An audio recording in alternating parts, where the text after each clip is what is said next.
done to the people who've been here all day. I said that this morning, it was midday, wasn't it? Okay. So for those of you who've been here all day, obviously what we've been looking at, we started, didn't we, way back, we started the day by saying we're interested in how frontline artists build businesses around themselves and their music. And therefore we're interested in how artists make money. And that's basically been what we're interested in today. So we talked about intellectual property revenue streams and how we have copywriting songs, we have copywriting recordings, and how we can then sort of solidify those rights, protect those rights, and then we can then make money from streaming, from selling CD and vinyl, when music is broadcast, when music is performed live. So we have our intellectual property revenue streams. We only have our live revenue streams, so we then had a session looking at the live side. We talked about the ins and outs of putting on shows and building an audience around live music. In the last section, we were really focused on growing the fan base. And there's two things to the fan relationship. Obviously, we need a fan base to make money from our IP. Because if people aren't streaming our music, we won't make any money. And we need a fan base to sell tickets to our shows. If we don't have a fan base, we're not going to sell any tickets, we're not going to make any money. But we sort of got into the Bandcamp conversation slightly. And I also said about having something on your website where people can spend money with you. And people in the music industry in the last 18 months have become really obsessed about the so-called superfan opportunity. And I call it the direct-to-fan opportunity. And people have been excited about direct-to-fan opportunity on and off for the last 25 years. I've been excited about direct-to-fan opportunity for the entirety of the last 25 years. Because I think if you have a fan base that you're connected to online, whether that's through email or social or any other platform, asking yourself, what else can I offer my fans that they will spend money on? Okay, is there something else I could go for? Now, maybe that is having a store where you're selling merchandise, you're selling CDs and vinyl. Maybe that's what your fan base will spend money on. But maybe it's more going like the memberships route. Be part of my club, and you'll have a monthly live stream, and I'll do a Zoom where I basically dissect a song. Or maybe it is doing ticketed live streams. Or maybe it's using platforms like TikTok and Instagram where you can monetize live streams through digital gifting. There's a lot of maybes here, and I think one of the reasons why, although we've been talking about a direct fan opportunity for 25 years, some artists make a lot of money from this. Let's be absolutely clear on that. But I think the reason why the industry at large probably hasn't embraced it quite as well as I thought they would is because the opportunity is different for every single artist and every single fan base. So streaming, we know how streaming works, we release our music, we do our marketing, basically everybody's sort of doing the same thing. Live shows, we know how live shows work, we know how to book a show, we know how to do marketing around tickets, basically everyone's doing the same thing. The content's different, the message is different, but the mechanics are the same. Whereas a direct-to-fan, what your fan base will spend money on depends on you and your fan base. And maybe for you it is selling t-shirts, maybe for you it's selling CD and vinyl, maybe for you it's selling memberships, maybe for you it's ticketed live streams. The opportunity depends entirely on your audience. And so it's using your data that we talked about earlier, but also just asking your fans. And you might find, particularly if you're an independent artist or a niche genre artist, that actually there's a chunk of your fans who just want to spend money on you because they love what you do. And actually, they'll happily give you £5, £10 a month just to be supporting what you do. So I call selling supporter satisfaction. You're finding a way that people who love what you do can just give you £5 a month. And that might be, now okay, that's not going to make millions, but maybe that brings you in £1 grand a month every month, and that's a bit of solid income. So there are all these different ways that artists make money. Our IP revenue streams, our live revenue streams, and our fan relationship revenue streams. Now we've talked at various points over the day that artists start out doing this themselves. You set up a business, even if you don't realise that's what you've done, because you're making music, you're putting on shows, you're pushing your music out there, and in doing so, you are now in the business of music. You are now running a company, your artist company. And as your company grows, your fan base grows, these revenue streams will start to kick in. And okay, maybe you're making £10 a month from Spotify. Maybe you're making some nominal PRS income from the shows you're doing because the fees actually don't even cover your taxi costs. But you're slowly getting some revenues in. You're slowly growing the fan base. And as things start to progress, as the fan base grows, you're probably going to want to start going into business with the music industry. You're going to want to start to have some business partners to help you escalate what you started. And that's what the music industry is. The music industry is just a lot of people and a lot of companies who help artists to escalate what they've started and to unlock the revenue streams. All the music industry is. But the key thing to know about the music industry is that most people in the industry specialise in one of our revenue streams. So most people are either focused on the intellectual property, on the right side, or they're focused on the live side, or they're focused on the fan relationship side. Now, there are some people who cut across, there are some companies who cut across, but most people are focusing on these things. So the people who were in the room earlier from the live sector, when they were listening to the copyright stuff, it's like, this is really useful. So there's nothing I can tell them about live music because that's what they do every day of the week. But they don't really know anything about copyright. All they know is that PRS take 4% of their box office. They don't really understand why. Meanwhile, if I had a little record label and music publishers in the room, they wouldn't really know much about the live side. You may notice that Spotify are saying that when they do their £5 more a month subscription package, they're going to offer ticket pre-sales as part of the package. And I can almost guarantee you what happened is they had a meeting with Universal and they're like, we desperately need something that can justify paying £5 a month. And someone at Universal said, oh, I don't know, what about ticket pre-sales? And both Spotify and Universal said, that's a great idea, let's add ticket pre-sales. This was news to Live Nation, who control nearly all the tickets. And Live Nation are saying in public, why would we give you access to their hours? Their article, because the people on the label side just assume, well, we can get access to ticket pre-sale. What's ticket pre-sale? Live Nation will say, it's an absolutely central part of our business. We already give 10% of our entire ticket repertoire in the US to American Express, and they pay us a lot of money for it. So the different parts of the industry don't really understand what's going on in the sort of right side and the live side and the right side. And then within rights, most people specialise on one of the rights. So they're predominantly in recordings, or they're predominantly in publishing. We talked about that earlier. Of course, there's a whole other strand of rights that we didn't talk about earlier, which is the merchandise sector. That's a copyright business, but it tends to be a third strand. The fan relationship side is a lot newer. Really, it's only in the last few years we've started to see companies, platforms, consultants emerging where that's the service that they sell. However, there is one business partner who does get involved in everything. That's the artist manager. So as an artist's company grows, at some point they might look to bring a manager or indeed a management team on board. And the manager helps the artist run their own company. And therefore, the manager is involved in everything. And the manager is managing relationships with everybody else. So as an artist, as your business grows, at some point you're probably going to want to engage some of these people. And you need to decide which business partners do you need, when do you need them, and why should they work with you? A lot of these business partners will work on a revenue share basis. They're not going to charge you upfront fees. They will share in the revenue. But what if there isn't any revenue? Why would they commit time? Why would they commit expertise? Why might they advance you some cash in return for being part of your business? So there will come a point in your career where initially nobody wants to work with you. The challenge is persuading everybody that they might want to work with you. But you might then start to get to the point where multiple labels are interested, or multiple agents are interested, and you've got to decide which ones are right for you. Or do you even need a label? Is that right for you? Or actually, are you doing fine with a distributor? Because crucially, these business partners want to cut off the action. What are you willing to give up? How much of the revenue, how much of the rights are you willing to give up? Because it's a total balancing act. The more you want, the more you're going to have to give up. So, what we're going to do for the rest of the time is we're going to have talk a little bit about what labels do, a little bit about what publishers do, a little bit about what managers do. We covered agents and promoters earlier, for those of you who were here. So we're focusing on the right side, but also we're going to talk about management as well. So I'm going to ask my three guests to join us on stage and our artists to come back up because we're also going to talk to them about their business partners. So while you guys will take your seats, does anyone have any questions that I can answer standing here?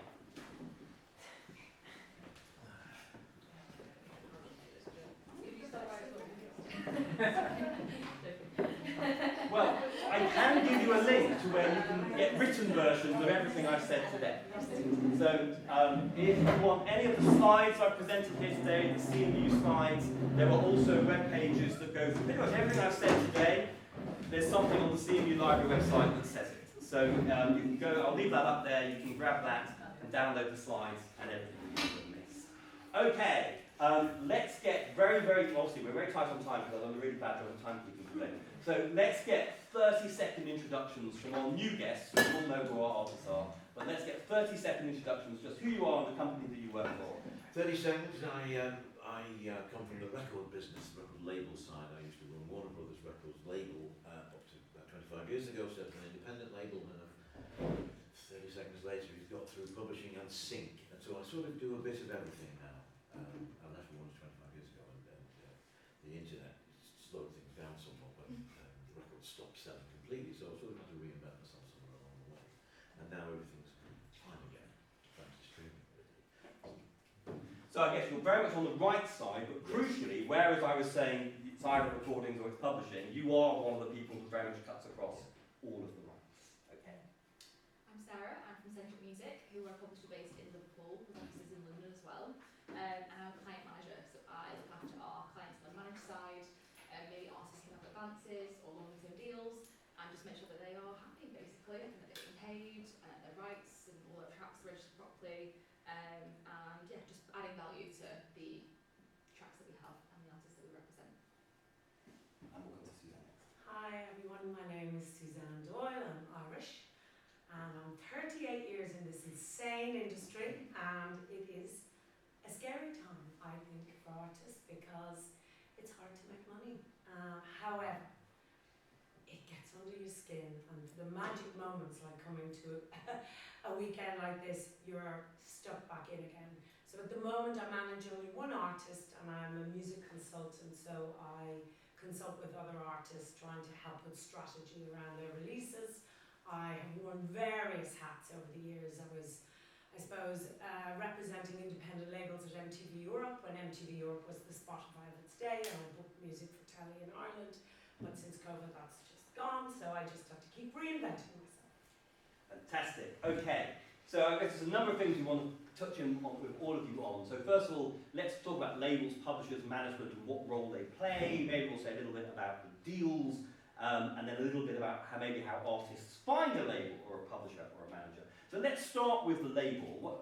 Sort of in the traditional sense, what is the role of the label? What does the label get involved in, and what does it not get involved in? Well, you alluded to it earlier. I think the biggest value, there are two probably, the biggest value of a label that you alluded to earlier was that they have digital marketing teams, have access to data, they have everything that Ria has been doing all by herself for God knows how long, and the expertise in that, and they also have money. And that's very often the reason you want to go to a label. You have to first of all ask yourself, why do I want to go to a label? Ria definitely needs to ask yourself, why would she want to go to a label? She's got it all going on already. Because you do have to give up rights of some sort, because why would a label start chucking money at something if they're not going to get that money back? It's an investment is what it is at the end of the day. They want to make money out of it. And from my perspective, very quickly, because I know I'm really short on time, it does apply even higher up the chain to bigger labels. The labels, it all depends really. What are they interested in? They're interested in artists who are already doing what these artists on this table have been doing, which is carving out a career for themselves, having a successful social media presence, building a fan base. They've gotten onto this, and it's all going on for them already. And what the record company can step in and do is amplify what they're doing. They cannot make that happen.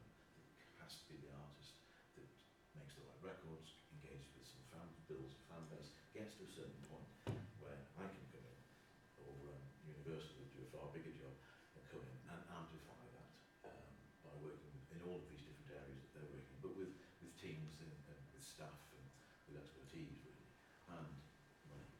Yeah, so money and marketing, I guess, are the two things we're really honing in on, is you get things started, but you get to a point where, well, money is often the thing, you get to a point where you've got to spend money to make money, and opportunities are popping up, but they're going to cost you money in the short term in the hope to make money in the long term. So basically we need, with record deals, it could be $1,000, it could be $1 million, it could be anywhere in between depending on the size of the label. But we need 10 grand in the bank. Who's going to give us 10 grand?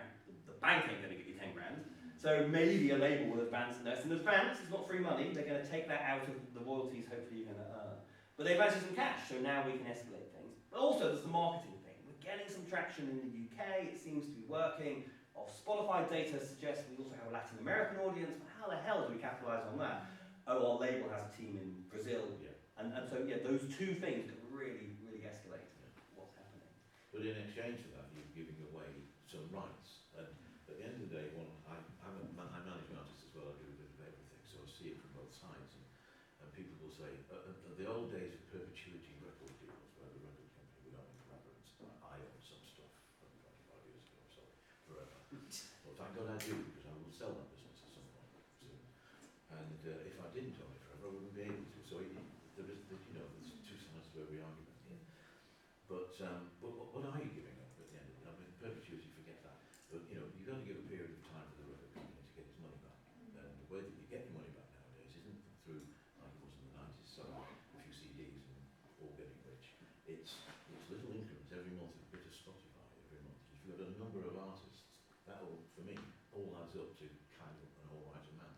But if you're losing one after 5 years and you're losing one after 7 years, your money's just going to go down. So that will affect the ability and desire to invest in the first place if you don't have some period of time. So that's all legacy. Yeah. So as well as how we split the money, is it 50-50? Is it 80-20? And if so, are you getting the 80 or am I getting the 80? It's like, how long are you going to control my recordings? Is it 5 years? Is it 10 years? Is it 40 years? And I mean, any possible combination could come along. Let's hone in on publishing now. So that's the recorded side of the business. What is the publisher doing around the song rights and the songwriting? Yeah, so to put it simply, publishers register your works worldwide, they collect the royalties and then distribute them back to you. That's the simple way of looking at it. I think publishing is annoyingly mysterious and confusing, and a lot of artists don't understand what it is. And especially kind of entry-level artists, I have to have like half the call be just educational, me telling them exactly what publishing is, which I don't mind to do, but it shouldn't be that way. We should be understanding it. It shouldn't be so confusing. But yeah, in its simplest form, we register works, collect money, and give it back to you guys. But also our job is massively to add value, as I mentioned. So things like sync, creative, writing camp sessions, licensing, looking at different ways that we can generate revenue from your songs. That's a massive part of what a publisher does. Similarly, money as well. If we're working with bands specifically who maybe tour a lot and need funds to tour, then maybe we can step in and offer an advance deal. So we're there as a revenue source too. But yeah, not just taking on your copyrights and staying on them and just earning money. We need to actually use what we have to actually build our artists and just build that relationship basically. And in terms of what we don't do, some misconceptions potentially. We don't distribute to DSP, obviously that's a distributor. It's on the recording side, not the song side. Exactly, and we don't own your music forever. Again, as you said, these kind of legacy deals. I think sometimes publishing is kind of swept under that rug as well, and people think, oh well, you just want my music forever. No, we have term length and things like that. Lots of different ways that we work with artists, different deals. So yeah, that's basically what publishing is in a nutshell. So I'm going to split the admin bit at the start and then sort of the creative commercial bit. So let's start with the admin bit, because this sort of came up earlier actually to an extent. Because I guess, unlike on the recording side, on the song side, in theory, most of the revenue streams, streaming, live, broadcast, can flow through PRS and MCPS. So you join PRS and MCPS, you grant them global rights, and in theory all the money should be coming in. In theory. But before we even get into any of the added value stuff you talked about, just explain to us why having you administrating our rights allows us to pull more money out of that system. Exactly. So you get completely right. You sign up to PRS, MCPS, and that's great, obviously if you're based in the UK. But working with a publisher, I'm going to talk about Centric obviously, but Centric distribute, or rather register with over 200 different territories. So every country has its own PRS? Yes, that's right. So we register everywhere. So we're able to tap into wherever your music is streamed, whether it's a cafe in Turkey or somewhere in Spain. We can then go and collect that revenue and give it back to you. That's a massive part of what we do, is making sure we have that worldwide reach. And just very quick, in theory, there's a lot of in theory going on here. PRS will say, well, we can represent you globally. So you put your music into the PRS system, the MCPS system. Okay, we're not operational in France, but this organisation called SACEM is, and we have a relationship with SACEM. So come into us, SACEM will collect the money in France, we'll collect it, we'll pay you, it's all fine. But, and sometimes it works. Into the black box. Sometimes it works, but who's making sure your database is in the SACEM database in France? Because if your songs are not in the SACEM database in France, chances are the theory ain't going to work, and you're not going to be paid. So that's kind of what you're making sure all the databases are up to date. Exactly. So now, as I say, to be fair to PRS, I'm not saying you will never get any French money. You probably will, but you're almost certainly missing some. Totally, yeah. And we also have direct deals with a lot of heroes over there too, across the world, so better deals, better rates, much quicker collection, kind of cutting down that chain of command too, which a publisher should do. But yeah, you're right, just making sure that we have those royalties and those people in place. We have copyright audit teams and analysis teams who their job is to tap in and see exactly where the money's coming from and which sources and which PROs, and matching it up and seeing, well actually we know we had loads of radio play in France, for example, where is that money? Let's go in, let's backclaim, let's speak to our contacts there. Whereas if it was you and Rome, I mean, you've got so much to do anyway, you can't realistically go and badger PRS and ask those questions, so that is our job. We are there to, really dig in and make sure that you're getting paid what you need to be. In terms of added value, beyond all the tedious admin, maybe let's just pick Sync as an example. Yeah. So if I'm signed up to Centric and Centric Sync team are helping me, what does that mean? So Sync being synchronised, music is synchronised into movies and games and ads and TV programmes, etc. Yeah, so it would depend on what deal that you're on. So Centric has a couple of different ways that we work. So anybody can sign up to Centric. You can just go on the website and join on a 28-day rolling deal. Cancel at any time, which is great. I think it's a really fair deal, 80-20 split. So if you're on that deal, there are sync opportunities included that you would submit yourself. So on our dashboard, which is kind of a all-in-one hub that you can log into and see all of your works, your statements, things like that. There are opportunities there that you can submit to. But if you're on a managed deal, so myself, I'm a client manager for managed deals, you would have a sync contact, so somebody who is your day-to-day sync contact, pitching your stuff every single day. We've got sync teams here in the UK, but also the US, who are the hardest working people I've ever met. Sync is, as we know, it's so profitable, but it's so competitive. The deadlines and the briefs are silly, like hours, oh, we need this in 10 minutes, we need this in an hour, it's silly. So we have those teams in place on the ground immediately to pitch all the music. And understand the copyrights again, if we're getting through kind of a difficult agreement and they want specific things, it might be hard for the artist to know exactly what they, the rights that they have, if they have a label, if they have different people in pie, how that splits up and who they need to keep approval of. Centric will know all of that, will know as soon as we sign with you how that all looks and whether we want one stop, whether we can represent you for these different opportunities. So boots on the ground, pitching your stuff, all these different opportunities worldwide, and hopefully making you some nice sync money. So Sam, we're going to look at your manager hat on first. So as a manager, what is the role of the manager? Well, You say everything.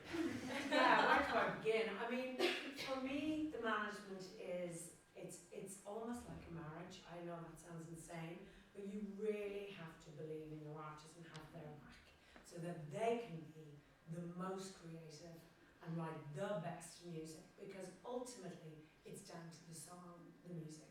You can have all the other stuff, but if the music's shite, it's not worth anything, in my opinion.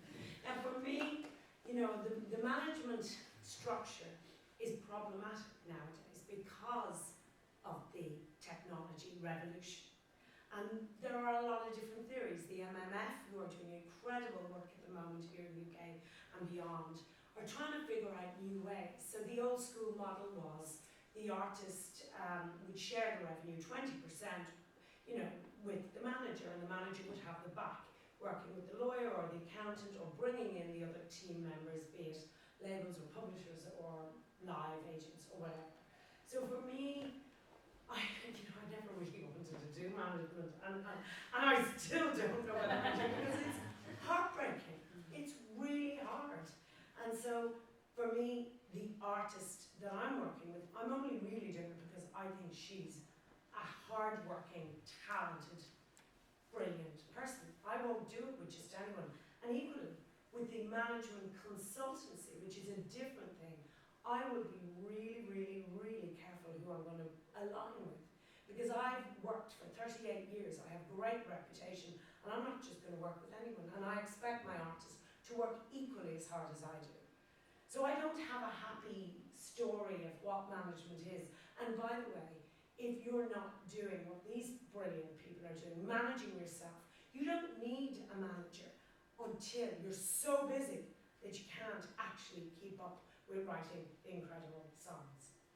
Does that answer the question? You mentioned the sort of the classic 20% commission model, and I guess that the real challenge you're alluding to in terms of you having a viable business is that 20% of nothing is nothing. Correct. And all managers will tell you the hardest Managing the new artists is the hardest work, Yeah. and that's where you're getting 20% of nothing. And obviously the hope is that you then build something and other partners come in, the workload will decrease slightly and that 20% becomes Yeah, and other managers I speak with, they're actually taking on more people because they want more pies in the oven because somebody might just pop. That's not particularly what I want to do. I'm doing it a bit different because I want to have a life.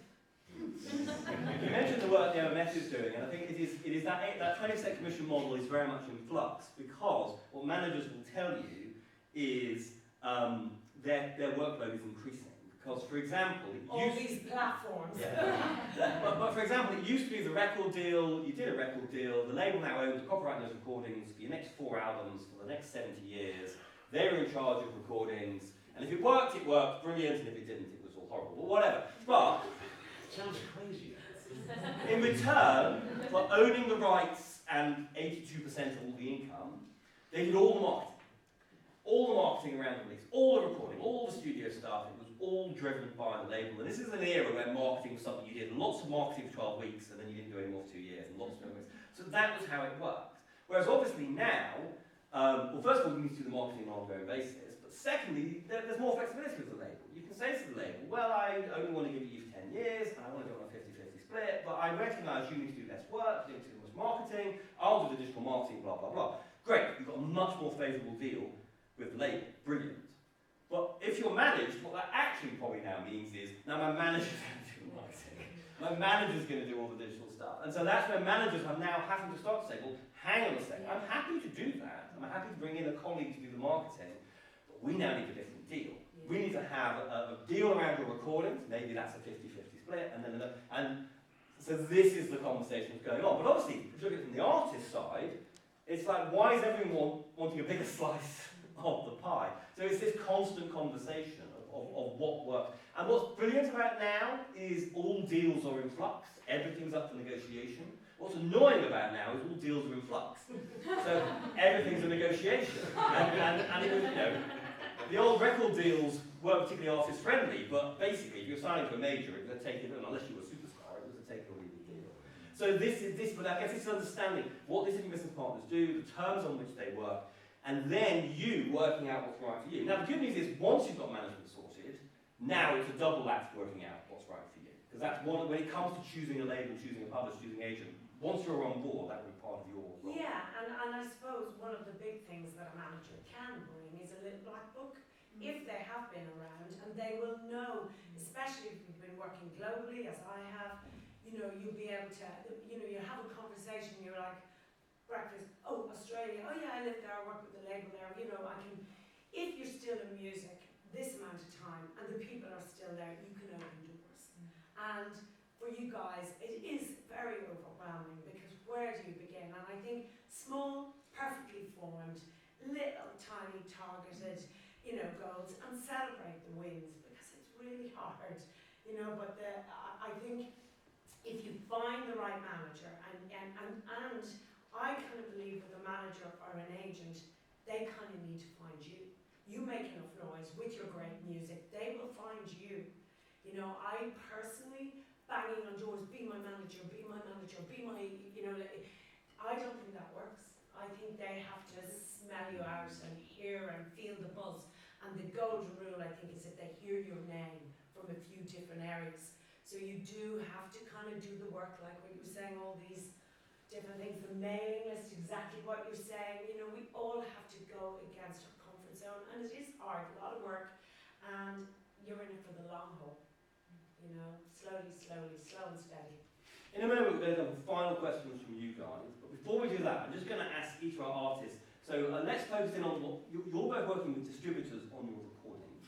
So let's hone in on that. So you work with a company called Republic of Music. Yeah. So obviously there are the DIY distributors that anybody can work with. Not anybody can work with Republic of Music. They are what we call a higher level distributor. So I guess, how did that come about, you working with them, and what is it, beyond just getting your music on Spotify, what is it that they do for you? So I am working with a manager on a temporary basis. He's kind of stepped in, working for free, and he's like, you know, this is temporary, when this campaign's over, I'm too busy. So you're experimenting, so yeah. Give me a bit of mentoring, I guess. Yeah, mentoring, and he approached me, and he help me get this deal, and it's basically like, So this is your black book. Yeah. You have the contact. That was like the major thing that I'd say I'd say I'm 90% doing everything else on my own, and not much has changed day to day for me, but that one deal, I probably couldn't have got that on my own, do you know what I mean? That was a link that I needed someone to help me with, and it's perfect for me, this distribution deal, because I'm not signed to the label, I've got my rights, and they have 20% of the digital distribution revenue for 3 years, and they're physical as well, and they're pressing. Exactly, because you 500 records. mentioned these albums you're pressing, Yeah. so that suddenly becomes cheap. Yeah, and they've given me an advance of a small advance to cover press, and I would not have been able to find that money. I think that's a huge deal. Like, I honestly, well done. I can't wait to listen to your music. No, honestly, let's not underestimate how you get heard. There's so much music every single day. So to kind of get up that Richter scale, to get spotted and to have that, it's another stepping stone. Yeah. So well done. Yeah, because it's hard to find the money to press a CD or a vinyl. Yeah, and even not even just the money, the organisational aspect of it. Like, you're talking to a distributor and a pressing factory in the Czech Republic, and do you know what I mean? It's like all of these people asking me all these questions. Even that is quite a lot. And you're making the music, you're making the art, you're making the content on top of all of these conversations, and then managing that. They're pitching to DSPs. They've got an amazing user interface where I upload my music. I've got 2 people that I'm talking to from the label who are amazing. And if I'm asking all these stupid questions like, what's an IRC code? Do you know what I mean? And they just answer me, and it's like they're like just these kind of people that I can ask questions to. And crucially, if any of you are using a TuneCore or a DistroKid or one of those platforms, I mean, they're great at what they do. They're not answering questions like that. Yeah. Because they have 1 million people on their platform, and it's all as much of it as automated. Yeah. So I'm very grateful for that deal, and really. And the advance for marketing. So all the marketing stuff we talked about earlier, there's lots of marketing agencies in the music industry. Everything we talked about today, you can hire an agency to do it for you. The reason I didn't talk so much about the marketing agencies is they are part of the industry who do not work on a revenue share commission model. They work on a fee model. They're going to charge you a fee. Now, there are some companies out there who will charge you 500 quid for a campaign. You can't do a campaign for 500 quid. So if anybody telling you they're going to do a campaign for 500 quid, I don't think that's going to be some 500 quid. You're generally talking about thousands to get a good campaign. You don't have thousands. But could a distributor advance you some money? And suddenly you're able, okay, you're not getting a massive all singing, dancing campaign, you're just getting that extra little bit of support you wouldn't be able to afford on your own. Yeah, again, he's my the press guy who I've been put in touch with. He's done my press release for every single single. He's got in touch with journalists. I've had like 3 interviews off the back of it. I've had Radio 6 play, had an interview with Garvey. Like, that came from the press. It came from me. Like, I knew people previously, and I interned at Radio 6 and gave everyone strawberry laces about 6 years ago. So that maybe was a good thing as well. But like, I think it's a mixture of pushing yourself and then having that link that the label or the distributor or the press person provides you with. It's a mixture. Very quickly, so you're currently working with AWOL, which is owned by Sony Music. So just tell us how that came about and why you chose AWOL. So I was actually, I done a lot of research into, because I'm actually a big advocate for finding the right partnerships at different stages of your career. Like, when you don't have anything going on, make it yourself, produce it yourself, write it yourself, get stuff out there, make opportunities happen, and see what you can do from there. And I had read up on AWOL that they're quite good with kind of your rights and letting you keep the majority share of your rights, and they have a great network when it comes to campaigns. Like, I did, they had like a seminar which they invited me to last year, and I met the marketing researchers, and they had just done like a lot of chaperone stuff. They were very excited about that before she blew up. And I remember thinking, oh wow, these people are, like, they know what they're doing. So I had my eye on it. And then it came about, again, you just never know. I'd say if anybody wants to get these kind of deals, like, put your hat in the ring and make the most of every opportunity. Because I entered a competition with Abbey Rose thinking nothing of it. I was like, just put your name through your life on. And they picked Eye for an Eye for like an A&R. They invited me up to Studio 2, and your prize was you sat with one of the UK's head A&Rs, and they would give you advice on your music, and if they felt right, they kind of lead you to their network. And stars aligned at the right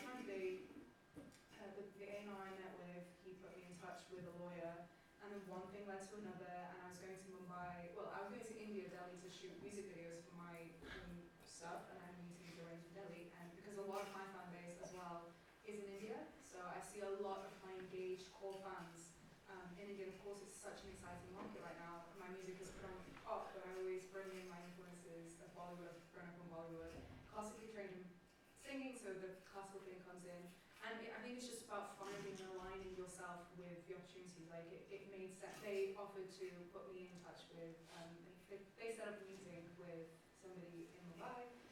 That led to a meeting with somebody at AWOL, and they were just like, we get it, and we know that this has potential. And again, it aligned. Like for me, what they were saying, the way they had their marketing plans in place, the kind of strategy that they wanted to move with, their advice, they're always a phone call away with. I would say though, it's not like the magic ticket. Like No. if you think that just because you get a distribution deal, it's an ongoing. My kind of the three main things I've been trying to focus on over the last 6 months has been streaming, because as every artist knows, it's really difficult to get people. You might have hundreds of thousands of views on a video, but to get somebody to become a core fan, engage with what you're saying, and go onto a different platform to stream your music, where you can actually sell tickets to a live show or get people to a concert, that's hard, and that's what everybody is trying to achieve. So I'd say that you still have to be doing all of the work and trying to monopolize on every opportunity and engage with like these kind of like these events. I go to every single one I can, and now I'm fortunate enough to be talking on And them. I would What's just- happening. No, but I think that's a really good point, because back in the day there wasn't these This kind of events. It's true. And it actually frustrates me a lot at these conferences. A lot of the artists don't show up. You guys are here. You're already moving up the Richter scale. Because quite honestly, I sit there. I was at Chris's talk in Dublin about publishing. I turn up at these things because it's changing all the time. And you've got to put your name in the ring, and you've got to keep showing up. And networking. And Like, networking, do not yeah. underestimate the power of networking. And I realise in my career now, nobody is giving you anything. Like, when you want to be an artist, I was very disillusioned when I first entered the industry that, oh, you sign a deal and it just all happens, and it's just not like that. You, have to be really passionate about the craft, you have to be passionate about the messages you're trying to send, you have to be really on it and manage your time effectively in the kind of zone we're in now, where there's so much to think about as an independent artist. And I think when I have now see, like, youth music have done so, again, definitely look into youth music if anybody can.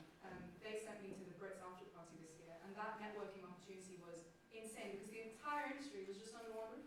Everybody was there, so when you speak to somebody, and I'm now looking to expand my network, see where I can build relationships in sync, which is why I was so like stars aligned, because this is something that I definitely want to get involved in.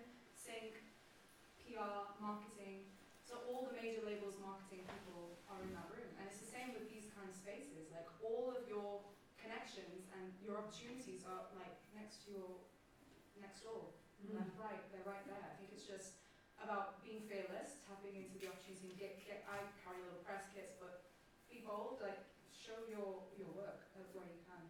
No, and that's interesting where you say the network there to AWOL. If you go to AWOL's website, in theory, anybody can apply.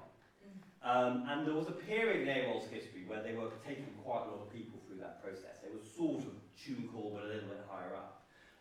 Today, they take very few people. I don't actually believe they take anybody through the application process. They tell me they do, but I don't believe it. So that was how I was interested to know. So there was actually, I counted 4 or 5 steps on your network that got you to that higher level. And as you said, it is still distribution. It's not a label throwing a massive marketing budget at you. And even if you do have a label throwing a massive marketing budget, it doesn't necessarily mean it works.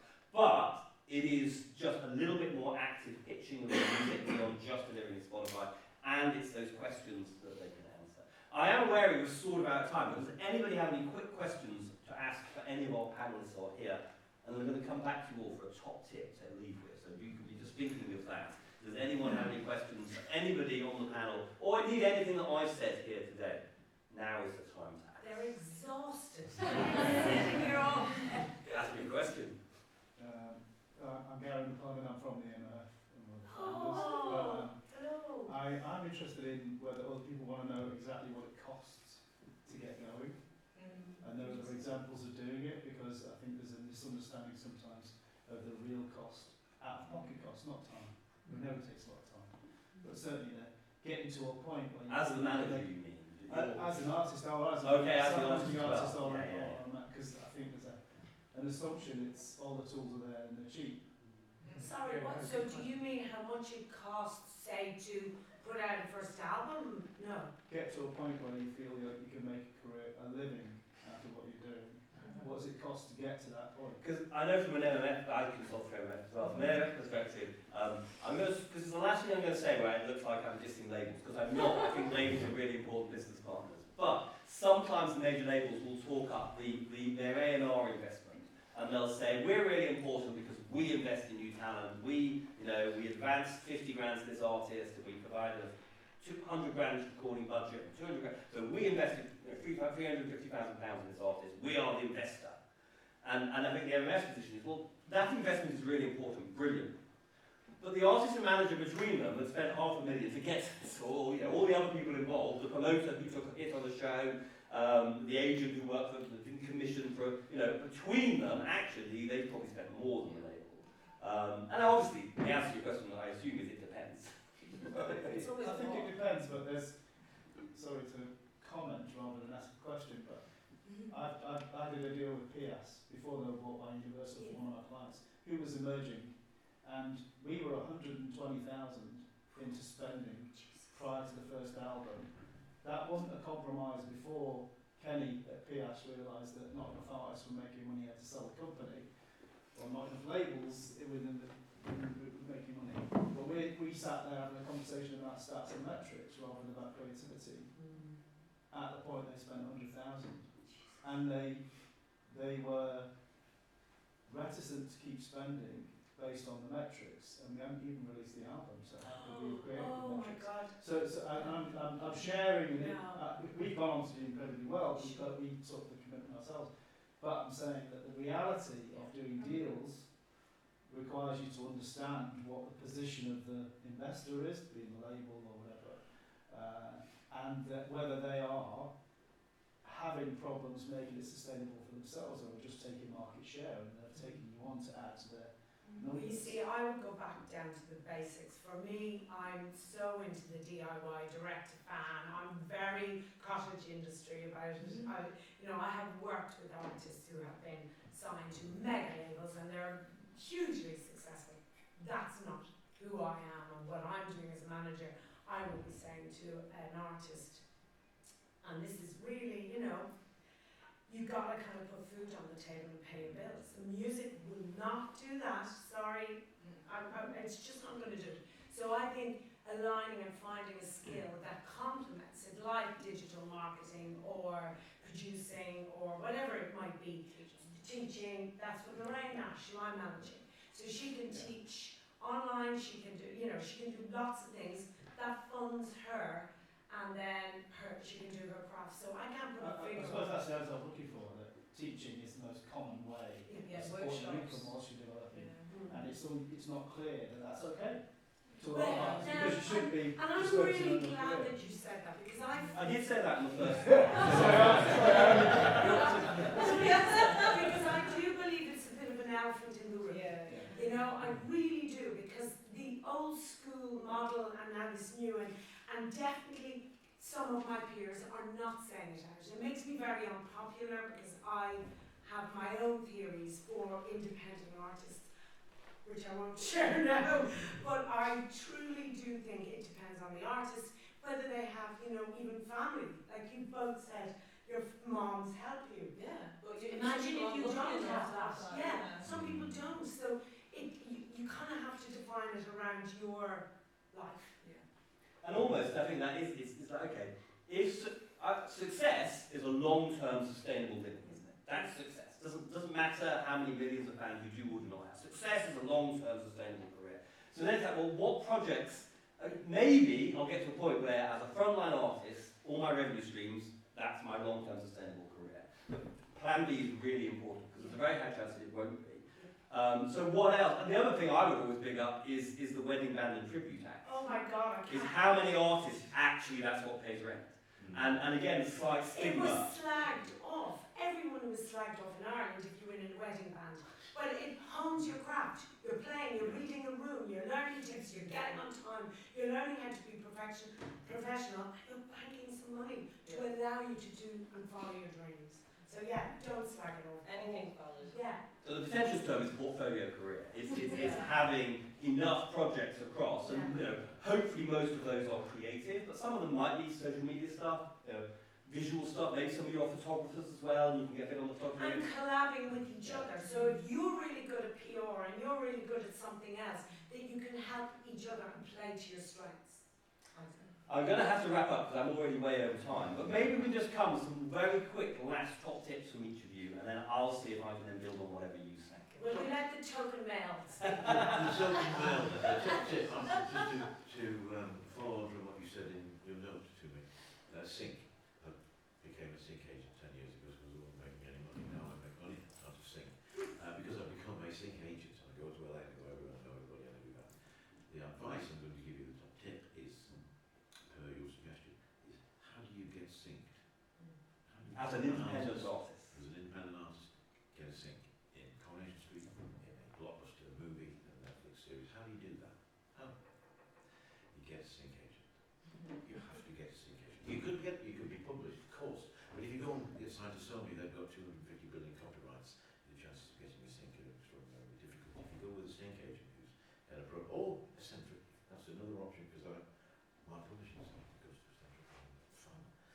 So it's good. Get a sync agent. It's the general advice. Yeah, so on the sync side, because we were actually talking about this earlier, weren't we? Because the supervisors who decide what music's going to go in and do the licensing, this is a really small community. And whereas if you're a radio person or you playlist Spotify, if I meet you and I love your music, I can do something about it tomorrow. Whereas if I'm a supervisor and I love your music, I'm probably not going to have a project for 5 years where it's relevant. So therefore, it is much more this network. Now, as I say, your label might be your sync agent, your publisher might be your sync agent, but be aware a different strand of the industry exists. So if you're truly independent on label and publishing, but you want somebody to help you with that, then that is another option. So and again, it's all about this accessing somebody else's network. And if you don't have one, you're not on the pitch, and it's my metaphor is get on the pitch, you might be able to score at some point. If you're not on the pitch, you know what I mean? Yeah. Good tip. Great tip. Thank you. I suppose to follow along in the sync world, given that it is like one of the most attractive parts of the industry, I would say if you're not already signed up to PRS and MCPS, please do that. It's really important, especially for blanket licensing. So things like BBC, Channel 4, you have to be signed up to these agencies. So I would say definitely, if not, go home today and do that. So PRS handles PPL as well on the recording side. Yeah, there you go. Although if you're a centric person, you don't need to do an MCPS. I guess. Yes, that's If right. you publish, you don't need Yeah. CPS. That's Yeah. right, yeah. But also, as well, tying into sync, make sure if you write with other people, please make sure that you have your writing splits agreed.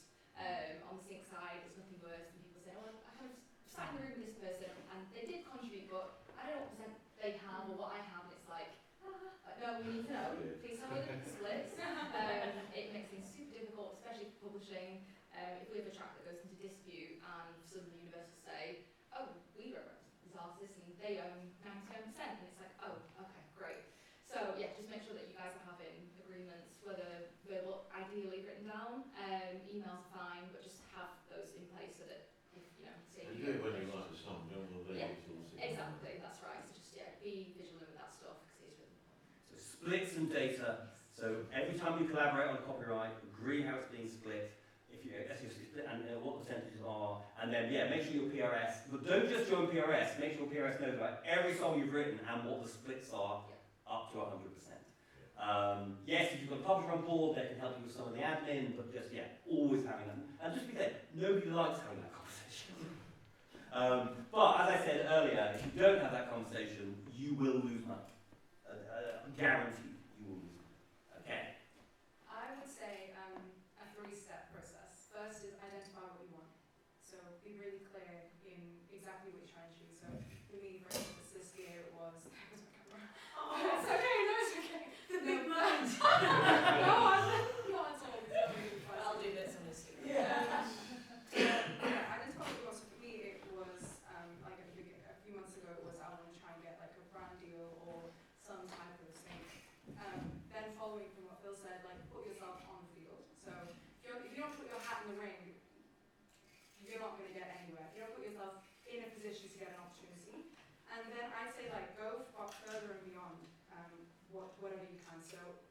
my example, when they sent me to the Brits, it was in partnership with Levi's. So I stayed up the night before. It was a very, very fast thing. It happened literally like maybe 2-3 days.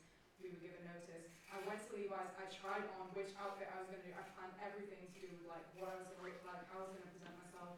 And then I wrote and produced a little snippet of a song with Levi's in it. So similar to the Beyonce campaign, you know, which is Levi's. I did the same thing. Watched all their adverts from previous years and put together my own like 30-second snip of what I would want my campaign to sound like. And because in that room, you have to kind of think ahead. Because when you get to the room, it's too late if you're not prepared, you know?